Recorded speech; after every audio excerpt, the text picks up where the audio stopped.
President Biden, सबसे पहले मैं आपके गर्मजोशी भरे शब्दों के लिए आभार प्रकट करना चाहता हूं।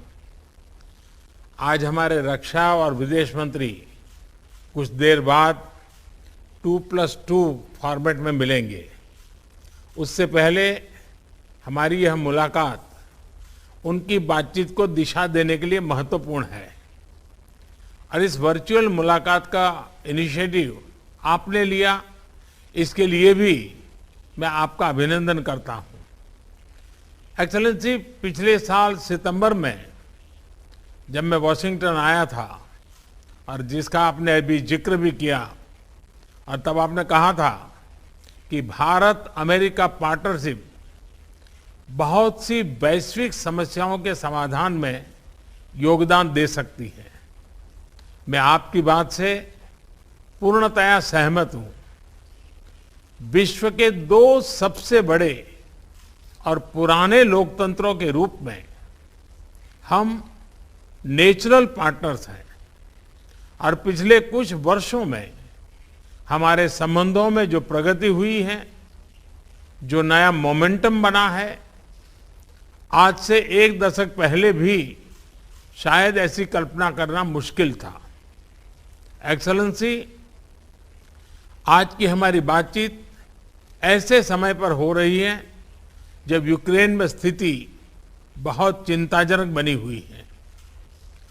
कुछ सप्ताह पहले तक 20,000 से अधिक भारतीय यूक्रेन में फंसे हुए थे और इनमें से अधिकांश युवा छात्र थे। काफी मेहनत के बाद हम उन्हें वहां से सकुशल निकालने में सफल हुए। हालांकि एक छात्र ने अपना जीवन खो दिया। इस पूरे घटनाक्रम के दौरान मैंने यूक्रेन और रूस दोनों के राष्ट्रपतियों से कई बार फोन पर बातचीत की। मैंने न सिर्फ शांति की अपील की, बल्कि मैंने राष्ट्रपति पुतिन को यूक्रेन के राष्ट्रपति के साथ सीधी बातचीत का सुझाव भी रखा। हमारी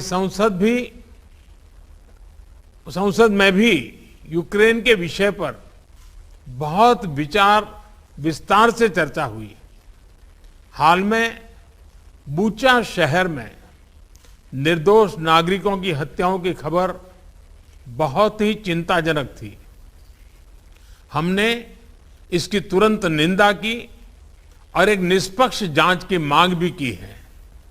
हम आशा करते हैं कि रूस और यूक्रेन के बीच चल रही बातचीत से शांति का मार्ग निकलेगा। एक्सेलेंसी, हमने यूक्रेन में सिविलियन जनता की सुरक्षा और उनको मानवीय सहायता की निर्बाध आपूर्ति पर भी महत्व दिया है और जिसका अभी आपने प्रारंभ में जिक्र भी किया। हमने अपनी तरफ से दवाइयां व अन्य राहत सामग्री यूक्रेन और उनके पड़ोसी देशों को भेजी है और यूक्रेन की मांग पर हम शीघ्र ही दवाइयों का एक और कंसाइनमेंट भेज रहे हैं। एक्सेलेंसी, आपने अपने कार्यकाल के शुरू में ही एक बहुत महत्वपूर्ण स्लोगन दिया था, डेमोक्रेसी कैन डिलीवर। भारत और अमेरिका की पार्टनरशिप की सफलता इस स्लोगन को सार्थक करने का सबसे उत्तम जरिया है। इस साल भारत अपनी स्वतंत्रता की 75वां वर्षगांठ मना रहा है और हम अपने डिप्लोमेटिक रिलेशंस की 75वीं सालगिरह भी मना रहे हैं। मुझे विश्वास है कि भारत की अगले 25 सालों की विकास यात्रा में अमेरिका के साथ हमारी मित्रता एक अभिन्न अंग रहेगी।